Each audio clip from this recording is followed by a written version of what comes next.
Welcome back to the weekly Trusted Visions podcast. We're going to continue our May series of talking and breaking down the advantages and disadvantages of each channel within the financial services industry and the broker-dealer world.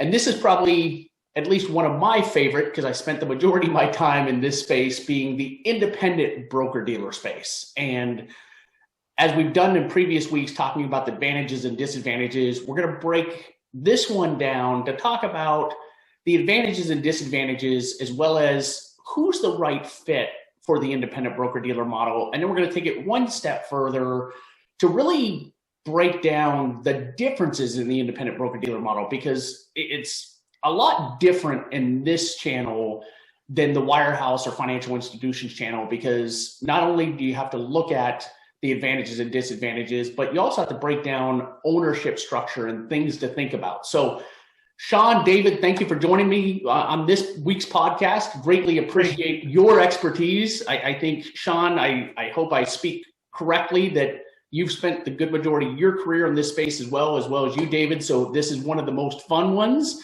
And then next week, we'll wrap it up with the last channel being the RIA channel. So David, I'm going to kick it off to you and speak of first advantages of the independent broker-dealer space for advisors, OSJs, or enterprises, and then we'll kick it back to you for the disadvantages.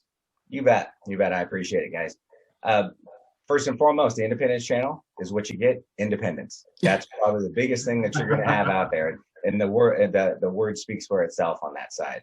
But really, what it comes down to is when you look at the independent channel, it gives you control, and it gives you control from the top down. When you look at trying to build your own business, just like any other business out there, as an independent contractor, as an independent financial advisor, you have the availability to go out there and build what you want to build. It gives you the availability to control your practice, and also gives you the availability to specialize in something you're good at. Every financial advisor has their specialty. They're really good at certain things. They like financial planning. They like the investment side of it. There's a lot of different avenues you can take as an independent planner. So you get the availability to customize, specialize, and work with the clients you want to work with. You're not forced to work with a book of business that you either inherited or purchased or what have you. It really gives you, it's going to give you the availability to do it the way you want to do it. So it gives you a tremendous amount of control. And ownership is a big deal. When you look at trying to build your own business, you're trying to build something of value, and your clients are that. Your clients are the value, they're the bread and butter of what you put together when it comes to your independent practice. And it's going to give you the availability to continue to hold on to those clients and own that book. And that's a huge value when it comes to building it independently on that side of it, because it depends on where you want to go. You get to control what broker dealer you work with, and that's where we come in, trying to find the right partner to work with, whether you're working with an OSJ or other avenues. You're going to have the availability to really take control over who you're working with, how you want to work with those business partners, and then even to the product side of it. You get to decide what products you want to sell, what wholesalers you want to talk to, and it really gives you that entrepreneurial approach. This is your business. You get to run it the way you want. If you want to run it and you have your own office and build your own staff and build out a larger branch, you have the capabilities to do that. Or if you just want to be a sole independent advisor out there running your practice the way you want to, it gives you all the luxuries of doing everything that you'd like to do. And I know, Shaun, on your side of it, you guys have done a ton on the independent side of the world. You got anything to add on that? No, I think you touched on some great points there. And I do believe that, the independent platform, as Jeremy mentioned, is one of the best platforms out there because it's pretty clear cut. It's not a lot of hidden surprises there. It's business ownership at its finest. But Dave, I think you did a great job of presenting that, and thank you for it. Perfect. Yeah, and I think, David, one thing, in terms of when you say independent and flexibility, I mean, even if you want to evolve to, hey, I want to set up my own RA and be a hybrid with that independent model, you have that flexibility, where some of the other channels we've spoke about, they typically don't give you that type of flexibility. So it is true independence of building it the way that you desire. And if you want to be a business owner and take ownership of it, it gives you that capability. So David, I'm going to pick on you one more time with this podcast. I figure if you did advantages, you might as well do disadvantages. So can you speak a little bit to the disadvantages of the independent model? And again, I know we're somewhat biased, so that might be a shorter spiel of the disadvantages. But can you speak to the disadvantages? Absolutely. And it's some of the same advantages really spill right into the disadvantages. Being able to build your own business and be an entrepreneur is not for everybody. And that's probably one of the biggest disadvantages. Right. When you're looking at trying to build your own independent book, it's like building your own business. You've got tax things to consider. You've got everything runs on your plate. You're a business owner, a sales manager, financial advisor, HR. Right. You are everything and everyone. And you're responsible for paying rent on your establishment, internet, cable, anybody that you get on as far as staff, that becomes solely your responsibility. And that's by far one of the biggest disadvantages. A lot of people, I've worked with a lot of different advisors out there. It doesn't make them good, bad, or indifferent, whether they have that gene or basically have that capability of being that entrepreneur. It doesn't make you a great financial advisor either way, or a bad financial advisor. It's just that's not the skill set you're good at. You want to be a financial advisor. That's where your focus wants to be. And being a small business owner, it will take your eye off of that ball. So it is a challenge in a lot of cases of either finding the right people to work with you to take some of that off your plate. But that's hardcore one of the biggest disadvantages on that side. And then anytime you're not an independent, anytime you're doing any one of the other, affiliations, whether you're a wirehouse and things like that, we talk about some of those disadvantages. You start losing some control. Now you have to kind of adhere to the rules or adhere to product providers or different RIA providers. You relinquish a little bit of control, but on that side of it too, you're also going to, the disadvantages, if you're not 100% independent, your payouts are going to be affected by everything that they do to support you, whether you're paying for that yourself or not. If they're helping you with your business and supporting you and building a branch, and you have to adhere to that, and in most cases your payouts are lower. So that's one of the disadvantages is the payouts. You're going to lose a little bit of control, but it may, and some people, that entrepreneurial spirit, just they can't sleep at night when other people are telling them what they can and can't do. Some people really want that control, and they want to specialize in what they want to specialize in, and they don't want to be forced to sell products, services, or anything else that just doesn't fit well inside their particular mold. And that's really the 10,000-foot goal of view from that one. It's just you lose control, payouts are going to be different, and the disadvantages is just mirrors the advantages in a lot of cases, is what I always say. Right. And Shaun, I guess, you've worked with a lot of large OSJs and enterprises. And as David speaks to some of those disadvantages, what are your thoughts on those advisors that say, I don't want to run my own business. I don't want to, have my own staff, but I do want that independence. What are your thoughts on them plugging into an existing OSJ or large enterprise to where they still have the independence, but yet they don't have to necessarily be true business owners of running their own business? Well, I've represented the independent model probably over the past 17, 18 years. And I will say there has been a substantial increase in the level of support and service that independent broker-dealers provide that type of mindset.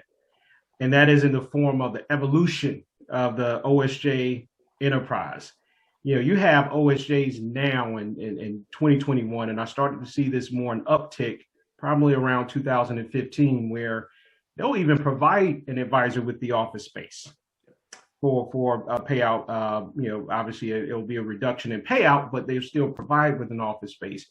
I know OSJs out there that I've worked with that have assistants that would devote some of their time to help an advisor. I have OSJs or work with OSJs that provide marketing opportunities. that'll help an advisor build a website. So all of the things that, maybe an advisor would be tasked to do, 10, 15 years ago, it can be offloaded by some of these OSJs out there. So there has been an evolution in that space. And I think it's worthwhile for any advisor who is considering this affiliation model that may be on the fence to definitely investigate an OSJ or enterprise model for sure.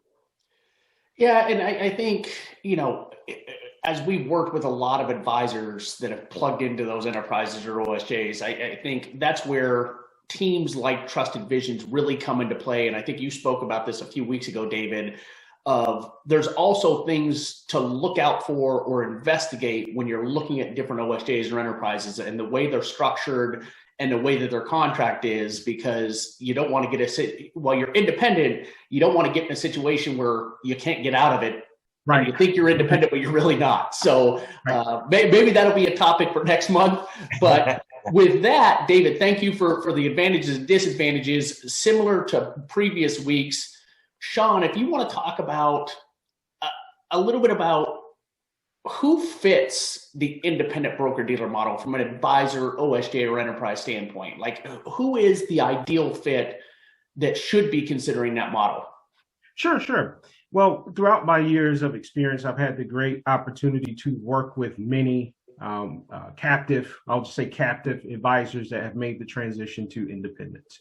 So with your question, I want to answer them by just providing my experience. I think that will be helpful for the listener. So I would say the number one challenge when I'm working with an advisor, and when you ask the question, what advisors are fit? The number one challenge and what I believe that advisors should have to be a fit to go independent is that entrepreneurial mindset. I know Dave touched on it. As an independent advisor, you are truly your own boss. And our responsibilities are not limited to just walking in a beautiful office space and serving your clients from 8 to 5.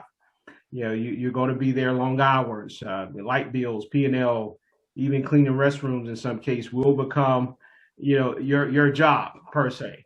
And if you grow at a substantial pace, as Dave mentioned there, you could be looking at employees, becoming responsible for other people, payroll, et cetera.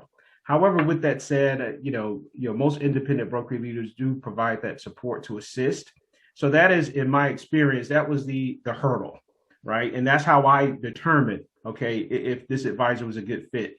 If we could not get over that independent hurdle, which is all the responsibilities I just mentioned, some of the responsibilities Dave just mentioned, we kind of ended it on the first call that this may not be the avenue to take. However, an advisor that is a fit, they want that independence, and they're okay with those responsibilities. I would also say an advisor that is truly a fit for independent is one that wants a substantial unlimited income potential.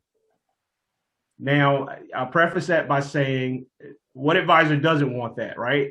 I think every advisor wants unlimited income potential. However, just to be clear, at a W-2 firm where the advisor is an employee, you're typically at a 30 to 40% payout. However, benefits, office space, sometimes financial assistance could be included with the less payout. As an independent, some payouts are up to 95%. And typically after expenses, you're netting 70% or higher in some cases, just hypothetically speaking. So there's substantially more, opportunity for you to enhance your income. There are risks associated with that. However, the risk typically, overplays the reward there. I would say 95% of the advisors that I recruited, 95% I know is an aggressive number, but I would say 95% of the advisors I recruited from the captive space who met that criteria, who made the transition to independence are still independent.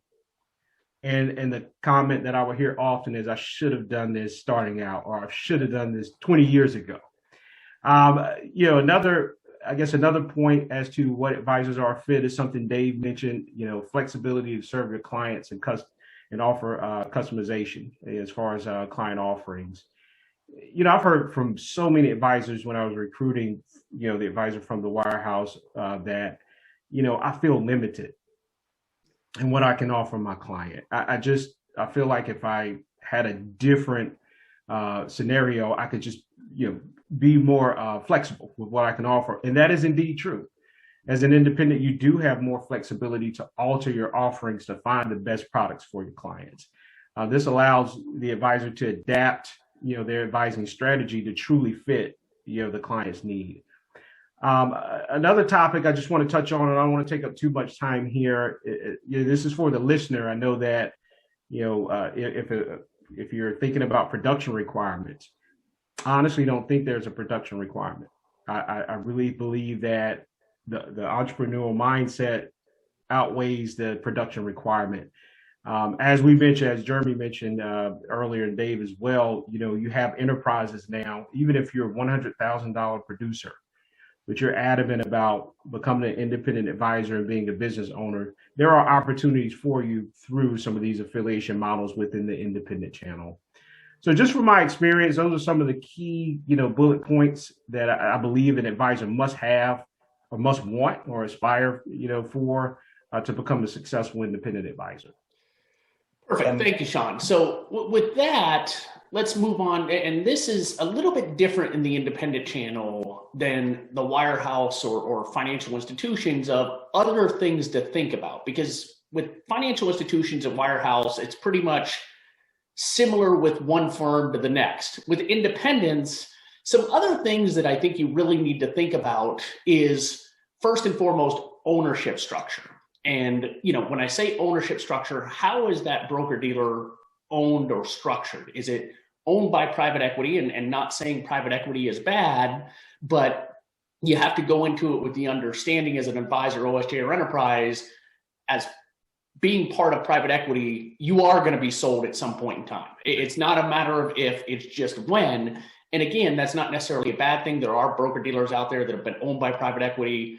There's few of them that have been sold and they kept everything virtually the same and added enhancements. However, there's also private equity ownership out there within the independent broker-dealer space to where they start rolling broker-dealers up into one, which changes the culture of the firm that you were accustomed to, changes, the service levels. And so that's where a firm like Trusted Visions can help you navigate. There's also some, and they're becoming less and less, broker-dealers that are owned privately. Well, what is the succession plan of those broker-dealers? Are they planning to continue to build up and sell? So understanding if you're going down that space of the independent broker-dealer space of what that ownership structure looks like. In addition to that, understanding while you're independent, there's some firms that don't provide the flexibility. You can have your own RIA, but yet you can't custody assets away from the custodians they use. Some broker-dealers say, hey, you can have your own RIA and you can custody assets with TD or Schwab or whoever it may be. And so understanding that. And then lastly, I think another thing to consider is do they have the flexibility for some of the advisors that say, hey, I want to be affiliated with that broker-dealer, but yet at some point in time, I want to go RIA only, but I don't want to go away from that broker-dealer. And so while there's a lot of different options, and David and Shaun, as you said, there's a tremendous amount of flexibility in the independent broker-dealer space. Right. It can become overwhelming if you're not thinking about some of those other items that you don't have available in the other channels we spoke about. So anything to add there, David, Shaun? Yes, I would say when you look at independence, it's not on or off. It's either you are independent or you're not independent. When you look at the independent side of it, there's levels of independence. And we've talked a lot about that. Is, a lot of people look at independence as, oh, I've got all of this and everything runs into my plate. When you're looking at independence, there's a lot of different levels. And sometimes it's whether it's independence with the broker-dealer, like you said, RIA, whether you want to run your own RIA, and independence when it comes to working with an OSJ or a branch, an enterprise, or a small partnership, a CPA firm. There's a whole bunch of different ways you can basically slice up the independence world. And that's where it gets complicated, is saying, what are the things I do want to take on as far as responsibility myself? What are some of the things I would like to get off of my plate? Right. And find a partner that help me make that happen. So there's a tremendous amount of flexibility on that side to find the level of independence you want. And that's why working with, Shaun, myself, anybody at Trusted Visions, it gives you the availability to really digest that. Right. What's that level of independence I want? I want to be 100%, or I just want to find a partner who's going to help me offload some of the things I really do not want to do. Right. Find somebody to get that done, and it makes your life a whole lot easier. Right. Agreed. I look at the independent model as a mile-long buffet of different selections where it can become pretty overwhelming, like you said, David, of you can offload with many of these independent broker dealers the HR function. You can offload, the building out an office. So I always advise advisors to make the transition after they've realized the broker dealer that makes the most sense for them, and then start uncovering all the different options that you have, because that can become overwhelming in itself. And we didn't even touch on the technology offerings of all the different offerings you have for financial planning tools, or, analytics, or any of that. So anything either one of you want to add before we close out this week? Okay. Well, thank you, everybody that is listening to this podcast. We look forward to any feedback you have. If you have any questions, please don't hesitate to comment on our LinkedIn page or email us at info@trustedvisions.com.